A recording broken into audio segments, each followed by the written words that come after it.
Muchísimas gracias por muchísimas gracias por la invitación. Es un verdadero privilegio estar en esta mesa, en una sede académica. Le agradezco a la decana de la Universidad de la Facultad de Derecho por haber organizado esto, a el director del Diario Constitucional, Emilio Pfeffer, además un viejo amigo que siempre agrado volver a ver. Y la verdad es que, a ver, creo que hay varias cosas de las que deberíamos escapar. La primera es que estamos aquí porque tenemos un problema. Es decir, esta no es como una fiesta en que nos juntamos porque ha llegado el momento de pasarlo bien. No, estamos aquí porque tenemos un problema. Tenemos un problema en el país, tenemos un problema en el Estado y tenemos un problema que está encontrando ciertas soluciones, está encontrando ciertos caminos de solución.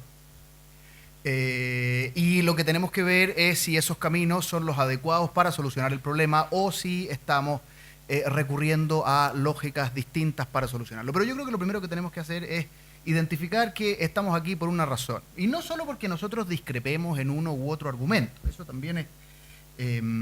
porque a mí me tocaría desde esa perspectiva ser como el enemigo público número uno del día. Es decir, estaría como destinado a ser el malo de la película porque vengo aquí, en la medida de lo posible, a dejar por el suelo y pisoteado los derechos fundamentales de los trabajadores del sector público. Comprenderán que no me habría prestado para una inmolación de ese tipo. Y además también estoy condenado, y esto me di cuenta aquí, pero además también estoy condenado a ser minoría en esta mesa. Es decir, el profesor Gamonal se demoró bastante poco en tomar postura, y por lo tanto, bueno, asumo estas condiciones para plantearles... a ver, algunas líneas que yo creo que es importante considerar. No sé si tiene sentido, a pesar de que de un modo u otro ya está arriba de la mesa, que transformemos esto en el lugar de litigación, porque estamos en una sede académica donde se han vertido... Yo creo que la síntesis del profesor Gamonal ha sido muy clara desde esa perspectiva, como un contexto. Los argumentos de Ana son también bastante consistentes y bastante sólidos. Entonces, creo que no sé si lo que conviene aquí es que transformemos esto en una litigación. Sin embargo, naturalmente, claro, yo podría decir lo laboral y lo público en caso alguno son incompatibles. Y eso es algo que es relativamente sencillo y hay que cuidarse de los dogmas. Es decir, yo no quiero plantear aquí, mire, ¿sabe qué? Cuando está involucrado el Estado en las relaciones, incluso cuando se trata de empleados, lo laboral no tiene cabida. Primero porque eso sería mentira. Y sería mentira porque hay veces que el propio mundo de lo público y de las relaciones entre el Estado y sus empleados recoge perfectamente lo laboral. Hasta el punto que a veces hace plenamente aplicable el estatuto laboral sin ninguna distinción, como por ejemplo lo hace con la gente que trabaja en el Banco Central. Es decir, dice, mire, ¿y sabe qué? Me voy a traer al completo el estatuto de lo laboral para que rija mis relaciones en este ámbito sectorial. Bueno, cuando no ha hecho eso, quiere decir que ha tomado una postura distinta. Es un poco absurdo lo que estoy diciendo. Es decir, o bien ha querido dejarlo de lado, o bien ha querido establecerlo en una relación un poco distinta. Y claro, cuando nosotros leemos el artículo primero del Código Tributario, del Código del Trabajo que ya ha sido aquí enunciado, nosotros vemos que hay una declaración de principio general. Y la declaración de principio general es que la aspiración que tiene el Código del Trabajo no es la de regir a los funcionarios públicos. Esa es la aspiración general. Y por lo tanto, lo que estamos discutiendo realmente es de qué porte es la excepción. Esa es la discusión que tenemos aquí. ¿De qué porte es la excepción? Porque no es la regla general. Por lo tanto, a mí me interesa, hay que también ser un poco preciso respecto de ciertas cosas que uno podría dejar caer. Entonces, cuando uno dice, no, es que el funcionario público ya viene laboralizado por el artículo primero del Código del Trabajo. Claro, yo podría decir, mire, en cierto sentido, pero vamos por partes. Es decir, no viene laboralizado en el sentido que viene recubierto al completo por una decisión del legislador, y en parte por esa decisión del legislador estamos hoy día en el embreque en el que estamos. Es decir, porque el legislador tomó inicialmente una postura distinta y por lo tanto ha establecido, como dice el profesor Gamonal, una forma de integración de lo laboral que tiene márgenes de excepción. Es decir, que está establecido, podemos discutir cuál es la regla general, cuál es la excepción y cuál es la contraexcepción, pero no podemos perder de vista que estamos hablando de un margen cuyo alcance es precisamente el objeto de la discusión. Entonces, yo también matizaría un poco esas afirmaciones respecto de que estamos absolutamente laboralizados. Lo que sí es claro es que Claro, que la relación de los funcionarios públicos con el Estado se rige por el estatuto administrativo y naturalmente, como dijo el profesor Gamonal, dejemos el caso de los honorarios para un coloquio distinto, ¿no? Porque probablemente, y ahí es donde tenemos severos problemas, es importante que no mezclemos discusiones que tienen naturalezas distintas, porque nos podemos terminar haciendo, no quiero decir haciendo trampa, pero nos podemos terminar confundiendo.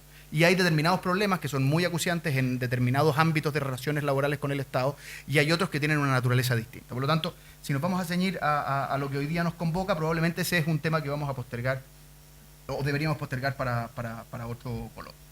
Lo que sí es claro es que, en principio y con ciertos alcances, la relación que tiene el Estado con sus empleados, con sus funcionarios, con nosotros, yo soy uno, es una relación propia del derecho público. Esa es su naturaleza. Y por lo tanto, en principio, se rige por el estatuto administrativo. Esto, insisto, no quiero litigar estos asuntos, pero tampoco quiero dejar de decir. No en vano, sobre todo cuando discutimos respecto de la tutela, porque aquí, aunque no queramos trenzarnos en una discusión interpretativa y no queramos litigar, y yo confieso que no quiero litigar con Ana hoy día, porque es muy buena además y gana harto, entonces sería un mal negocio para mí. A pesar de que cuando uno mira el panorama general tampoco nos va tan mal, es decir, no nos engañemos, hay que tener cuidado que nos vamos a quedar con unos ciertos episodios, pero el panorama general se distribuye, está en continuo movimiento, yo diría, no me atrevería a decir cómo se distribuye, está en continuo movimiento. Pero que se esté discutiendo hoy día un proyecto de ley que hace extensiva la tutela laboral al ámbito del sector público es un elemento que desde la perspectiva interpretativa, es decir, desde la perspectiva hermenéutica, no es trivial. No es trivial. Y yo no quiero decir que mientras tanto, por lo tanto, lo que rige aquí es el mazo del Estado que le da a sus funcionarios y les pega donde los pilla. Muy por el contrario, pero no podemos hacer como que esas cosas no pasan cuando lo que estamos tratando de hacer es interpretar cuál es el estatuto que nos rige exactamente hoy día. Y al mismo tiempo también hay que cuidarse, y me aprovecho de esto, porque es cierto que determinados cursos, cuando nosotros decimos, mire, la tutela laboral tiene un cierto ámbito al que se aplica, y cuando nosotros lo queremos traer a este otro, si no lo hacemos, producimos una gran infracción, porque lo que terminamos haciendo es negando el acceso a la jurisdicción. Hay que tener cuidado con ese eslogan también, porque no estamos negando el acceso a la jurisdicción. Aun cuando la Contraloría, respecto de sus posibilidades de alcance, no sea una herramienta suficiente, como plantea Ana, este no es una negación del derecho al acceso a la jurisdicción. Sí es una discusión respecto de si el acceso a la jurisdicción se cumple solo cuando se da acceso a la jurisdicción laboral. Y por lo tanto es importante que no nos hagamos trampa ahí, porque la afirmación que dice, como esta es una relación laboral, el juez natural es el juez del trabajo, está incurriendo en una habitual circularidad o una continua petición de principio en que lo que se quiere sostener resulta ser la base de lo mismo que estamos sosteniendo. ¿Okay? Este es más o menos, estoy sonando un poco teórico, pero no puedo evitarlo aunque trate.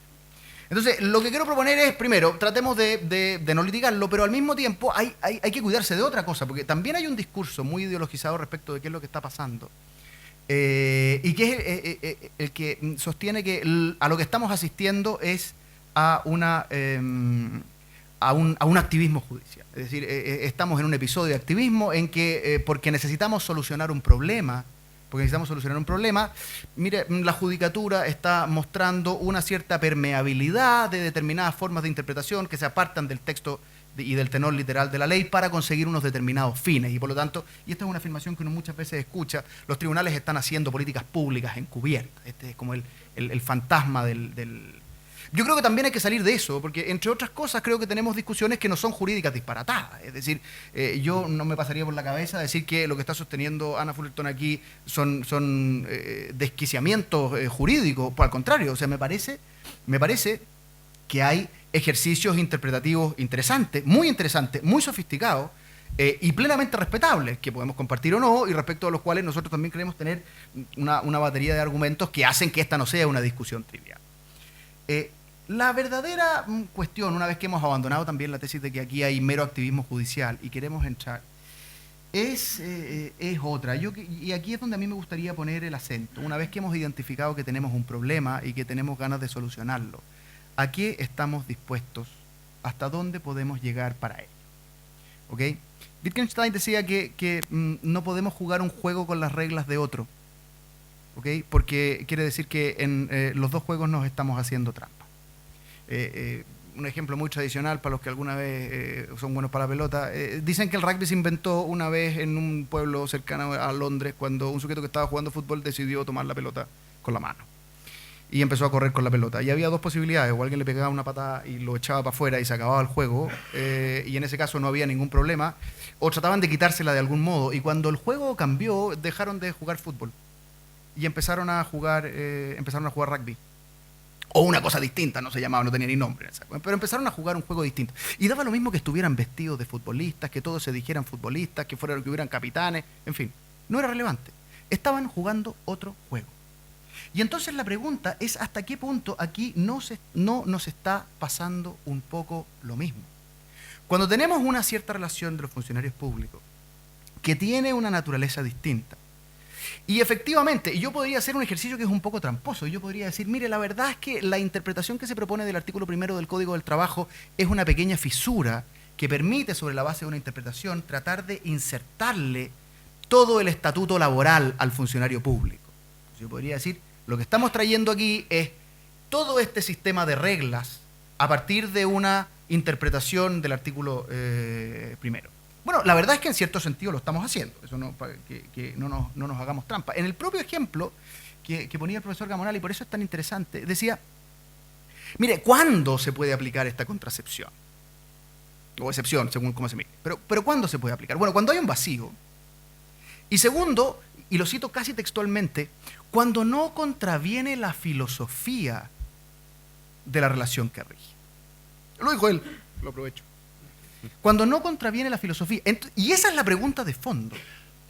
Esa es la pregunta de fondo. No es la pregunta de cómo insertamos y si es razonable y si es deseable, porque aquí, y también me agarro de esto, hay que tener cuidado con denunciar lógicas consecuencialistas, porque esta lógica que está trayendo el Estatuto de lo Laboral es tan consecuencialista como la otra. Yo aquí no se me ocurriría plantear que este es un problema del erario fiscal, que también lo es, y no crea que no me preocupa. Pero no es la discusión que estamos teniendo acá. Porque esa sería una discusión de política pública. Esa sería una discusión en que yo tendría que decir, mire, ministro de Hacienda, esta cuestión está muy complicada, ¿cómo lo solucionamos? Sería una discusión de una naturaleza distinta, no es la que estamos teniendo. Pero esta otra es absolutamente consecuencialista también. Es decir, lo que estamos tratando es solucionar este problema sobre la base de esta interpretación. Avanzo un poco porque sé que el tiempo es difícil y probablemente después en la discusión podamos tener un poco más de tiempo. Lo que nosotros estamos trayendo al sector público no es una institución. Y no nos engañemos, porque si estuviéramos trayendo una institución, sería perfectamente satisfactorio para Ana, por ejemplo, me imagino, que esa institución se la entregáramos a cualquier juez de la República que la aplicara. ¿Okay? Es decir, mire, si la tutela laboral para los funcionarios públicos es lo que necesitamos, nosotros la podríamos incorporar y se la entregamos al juez civil. ¿Por qué no nos gustaría? ¿Solo por una cuestión de juez natural? No, porque nosotros sabemos que el juez laboral, o detrás del juez laboral, hay una lógica. Esa es la filosofía de la que habla el profesor Gamonal. Hay una filosofía que es distinta. No es un problema de la norma, no es un problema de la tutela en sí mismo, no es un problema del artículo 485 o el que toque. Es un problema de la filosofía. Es un problema de la lógica que tiene el juego de lo laboral. Y por lo tanto, la pregunta de si la lógica que tiene el juego de lo laboral, aunque a Ana le guste decir que el funcionario público viene laboralizado, y yo me digo, no viene laboralizado, viene excepcionalmente sujeto a el ámbito de lo laboral cuando se dan alguno de estos dos factores, es traer efectivamente todo un sistema de reglas que sí es difícilmente compatible con el del funcionario público. Entonces, ¿cuál es el problema? ¿Y por qué estamos aquí? Claro, porque el estatuto de protección del derecho fundamental vinculado a la relación del trabajo del funcionario público parece muy asimétrico con el que se ha garantizado respecto del sector privado. Parece muy asimétrico. Y ese es el verdadero problema que tenemos en el Estado. El asunto es que la manera de solucionarlo, una vez que el legislador ha tomado decisiones que no son triviales, así como cuando ha querido, sé que se me acabó el tiempo, me está diciendo, así como cuando ha querido que un estatuto de protección incorpore tanto al ámbito privado como lo público, lo ha dicho, no podemos hacer como que aquí no lo ha dicho, aun cuando tengamos muy buenas razones para tratar de afirmarlo, porque en ese momento sí estamos haciendo activismo. En ese momento sí estamos renunciando a la interpretación. No voy a decir a la interpretación, porque esto podría siquiera sugerir que las interpretaciones que hace Ana o que ha propuesto el profesor Gamonal son erradas. No, no es lo que estoy sosteniendo. Pero en esta lógica de lo que queremos conseguir es un determinado resultado que hoy no estamos consiguiendo, no nos puede hacer creer que es la incorporación de la tutela el mecanismo de hacerlo. Claro, usted me dice, pero es que no podemos esperar que el proyecto de ley se tramite, que el Ejecutivo le ponga las urgencias y que en el Parlamento no vamos a tener problemas. Estos son proyectos de ley que tienen muy buena prensa. ¿Okay? Y por lo tanto es poco probable que los parlamentarios hoy día estuvieran dispuestos a rechazar un poco la tramitación. Pero el verdadero problema que tenemos es ese. ¿Okay?